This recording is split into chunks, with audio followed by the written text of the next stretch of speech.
Controle Geral Entrevista. Apoio Cultural. Sim, Sistema Integrado Municipal. Trabalhando sempre pela modernidade, qualidade e eficiência do transporte público. Móvel. Móveis decorativos.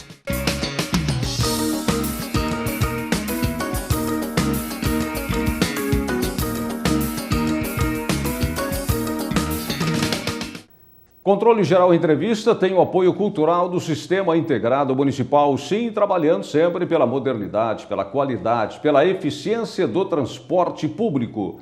No programa de hoje vamos falar sobre uma das instituições beneméritas de Santa Maria, uma instituição que está chegando aos seus 90 anos. Me refiro à Sociedade Espírita Estudo e Caridade Lar de Joaquina, que por sinal recentemente está inaugurando novos espaços, novos ambientes. E para falar um pouco sobre a história do Lar de Joaquina, para falar um pouco também, evidente, sobre a doutrina espírita, está aqui conosco o presidente do Lar, Luiz Gustavo de Oliveira Rodrigues.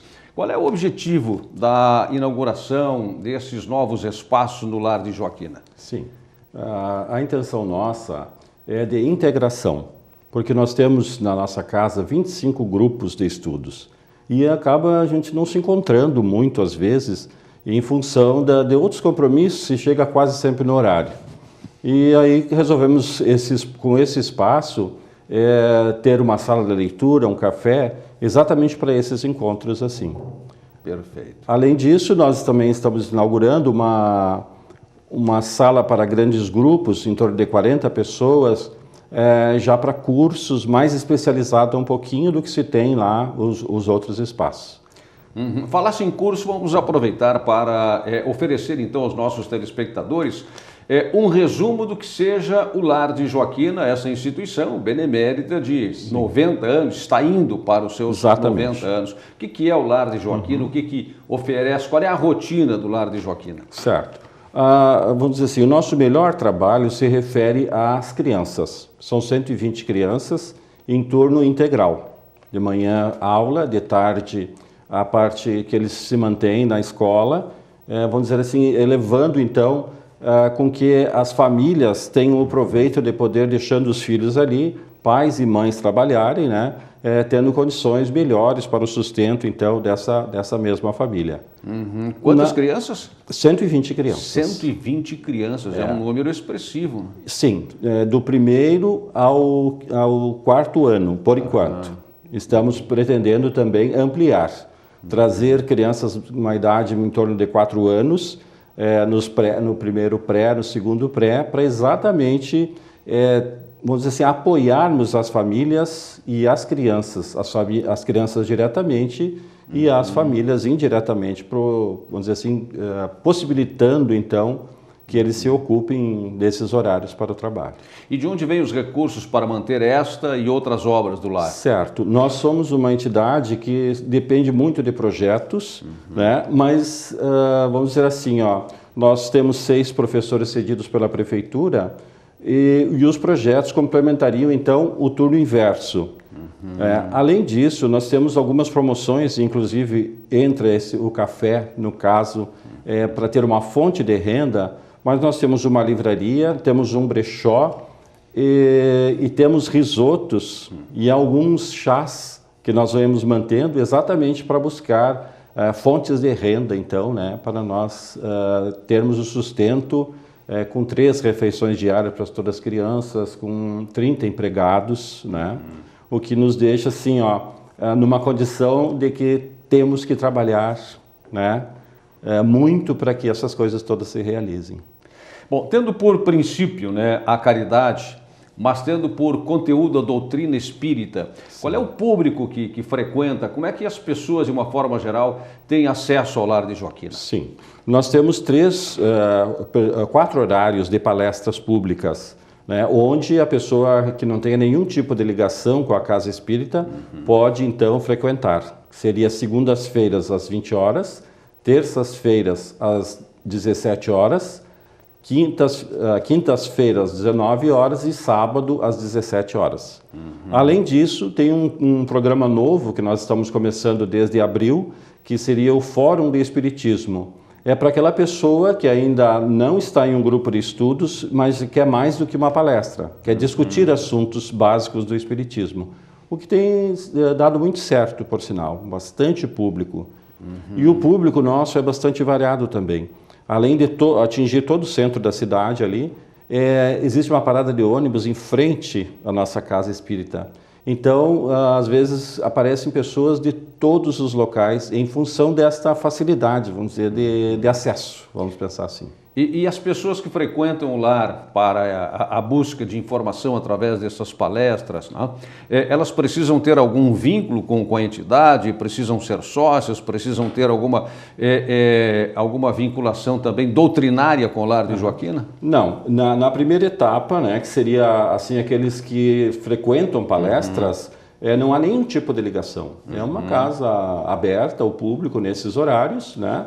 E você pode assistir uma palestra, depois da palestra também pode conversar com quem efetuou, com quem realizou essa palestra. E tem outros atendimentos, como atendimento fraterno, que é uma conversa com alguém, vamos dizer assim, que conhece um pouco mais da doutrina espírita, levando então a parte consoladora do Espiritismo, né?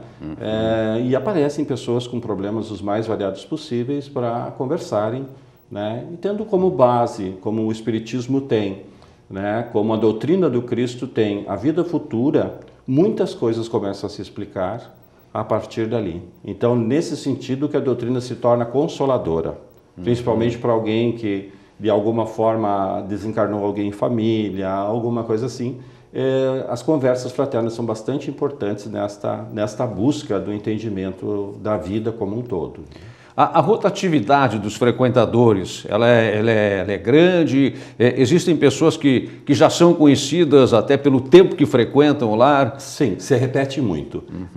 Nós temos um salão que cabe 180 pessoas, e dessas 180, nós temos muitos rostos conhecidos ali.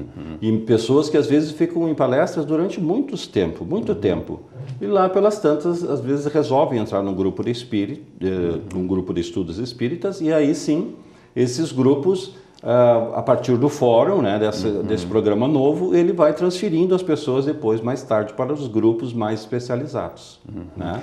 E as pessoas, de uma forma geral, mais procuram uma casa espírita, além das pessoas que se diz que nasceram em berço espírita, já tem uma formação doutrinária, né? Pessoas que não tenham esta formação doutrinária procuram uma casa espírita movidas por que razões? Pela curiosidade, pela busca do conforto? Qual o perfil, vamos dizer assim, da Exatamente. pessoa? Tá. O que nós vemos assim, na maioria são pessoas que estão passando por algum momento de dificuldade. Por isso nós utilizamos a evangelização nos sábados à tarde, porque a criança não chega pela dor, ela chega realmente, quando os pais apoiam, ela chega buscando saber sobre a doutrina. E outros buscam muito o consolo. E é claro, existem pessoas, como é uma casa muito central, existem muitas pessoas jovens que também buscam conhecer mais profundo a doutrina espírita, e é uma doutrina que precisa ser estudada. Ela tem essa característica. Como a nossa fé, que nós pregamos, é a fé raciocinada, é através da razão. Para nós termos essa razão, nós precisamos estudar essa doutrina. É claro que os mistérios, né, do pós-vida sempre chamaram a atenção de uma forma geral. Sim, muito geral. Nós tivemos um incidente que houve em Santa Maria, lotaram as casas espíritas por algum tempo, exatamente na busca do entendimento da vida após deixar o corpo Saber físico. O que tem depois. Exatamente. O que acontece depois de tudo isso. O que acontece depois. Então, essa é uma busca quase que constante. E nós, em palestras públicas, seguidamente falamos sobre isso, porque nós sabemos que sempre existem pessoas que têm essa busca de saber o que ocorre após o desencarne.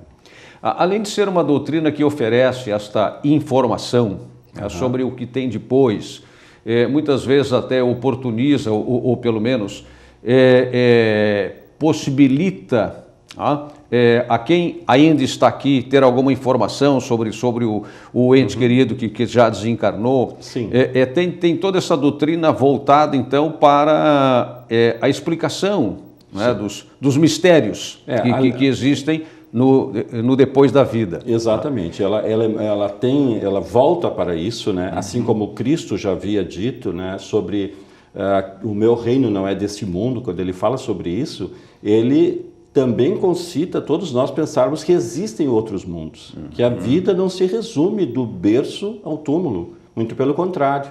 E isso é muito provado, principalmente quando se estuda sono e sonhos, lá mais ou menos na questão número 200 do Livro dos Espíritos, ele começa a falar sobre isso, e quando fala, ele cria a possibilidade desses encontros, né? No desdobramento pelo sono, de encontrarmos esse ente querido que às vezes é muito difícil, né, de nós aceitarmos, principalmente que nós temos assim mais ou menos tabelado que os mais velhos vão primeiros que os mais novos. Mas não existe regras para isso, a gente sabe. Assim como o recém-nascido retorna ao plano espiritual, às vezes aqueles menos prováveis vão há 100 anos aqui na Terra, como tem N exemplos aí, né? Pois é. Bom, falar sobre esse assunto é transitar, né, num campo muito vasto. Precisaríamos de muito Sim. mais tempo, né, Sim. para a gente fazer uma abordagem. Por isso, estou tentando pensar alguns pontos, trazer alguns Certo. pontos. Agora, quando falasse exatamente nesta relação, nesta busca que existe das pessoas que estão aqui, das formas de terem contato, informação, as pessoas, uma pergunta que se ouve a toda hora, as pessoas que vêm para este mundo, dentro da visão, da doutrina espírita, vêm com o tempo certo de permanência aqui, vêm já com carimbo, vêm com o passaporte carimbado de ida e de volta? Existe assim vamos dizer assim, uma relação muito ampla sobre essa questão do tempo que nós ficamos na Terra. Não é igual para todos, como pode se ver, como recém falamos, mas também não há um determinismo que se possa dizer assim, olha, vou reencarnar e vou ter fluido vital para viver 50 anos na Terra. Não. Tem outras tantas coisas que outros tantos motivos, como um acidente, como outras coisas quaisquer, né? Que se nós olharmos no tempo, as doenças no passado, como a gripe, dizimava as pessoas com todas as fases da idade. Então não é certamente uma programação espiritual, também depende muito até do uso que nós fazemos dos nossos condicionamentos. Por exemplo, alguém ligado a vícios, ele também encurtará certamente o tempo daquela reencarnação. Mas há sim, no mundo espiritual, uma certa programação baseada naqueles engenheiros que se baseiam na reencarnação, para que o indivíduo permaneça um certo tempo em aprendizado, em evolução, ligado a um corpo físico. E a grande busca dessa ligação é para o esquecimento do passado. Certamente, se não fosse assim, nós dificilmente conseguiríamos conviver até com entes familiares, né? Porque todos sabemos que a família ela não é formada só por entes onde a relação de amor é tão direta. E vê-se isso no início, na chegada de uma criança, nós sabemos a grande possibilidade de que o amor surja entre aqueles pais, avós, filhos, enfim. Mas nós vamos vendo, às vezes, o indivíduozinho vai ficando adulto e vai mostrando realmente que é um espírito independente. Que os pais, aquela família recebeu como empréstimo. Mas não há uma definição de dizer assim, não, o filho é exatamente o perfil do que nós educamos. Pelo contrário, vê-se assim, por exemplo, uma família formada por 4, 5 filhos. Não se pode, de forma alguma, tratar todos iguais. Cada um com a sua individualidade. Nós vamos ter que sempre ter assim, um pensamento de, quem sabe, escutar um a um para podermos melhorar a nossa convivência. A educação é muito diferente de um para com o outro, provando que esses espíritos, então, não estão renascendo, não estão nascendo naquele lar, estão, na verdade, renascendo. Senão, nós teríamos pais com certo padrão de moralidade, né, que levariam filhos também à mesma programação de moralidade. Então, a diferença está no fato da pré-existência desse espírito que nós estamos recebendo como filho em nossas famílias. Eu tenho absoluta certeza que você, telespectador, ou você, telespectadora, ficou com muitas perguntas, como eu fiquei, com muitas perguntas para fazer, até porque o Luiz Gustavo de Oliveira Rodrigues, que além de ser presidente do Lar de Joaquina, né, Sociedade Espírita Estudo e Caridade Lar de Joaquina, é um profundo conhecedor da doutrina espírita e se poderia e se pode tirar muito mais dele. Mas, com certeza, não vai faltar oportunidade. O nosso tempo aqui terminou. Tá? É um tempo curto, onde a gente apresenta assuntos de uma forma superficial, e esse é um assunto que pode ser apresentado de forma superficial, mas eu tenho certeza, né, que pode e deve também, e oportunamente será, tratado com maior profundidade. Claro. Até a partir de perguntas eventuais que os próprios telespectadores possam encaminhar e de espaços, né? Claro. Que o Espiritismo... Quem sabe até um tema mais específico. Exatamente. Que possa aprofundar um tema só e se torna muito interessante. É assim que nós apresentamos os temas dentro da Casa Espírita.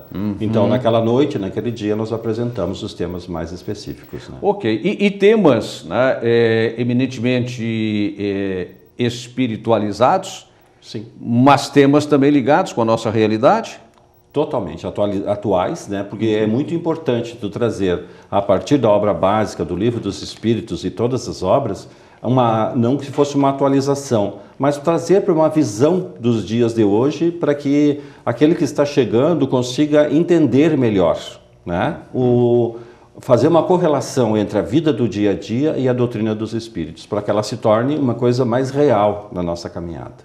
Obrigado, Luiz Gustavo de Oliveira Rodrigues, que é o presidente da Sociedade Espírita Estudo e Caridade Lar de Joaquina, com quem conversei nesta edição do Controle Geral Entrevista, que tem o apoio cultural do Sistema Integrado Municipal, sim, trabalhando sempre pela modernidade, pela qualidade, pela eficiência do transporte público. Obrigado pela sua companhia e até o próximo programa.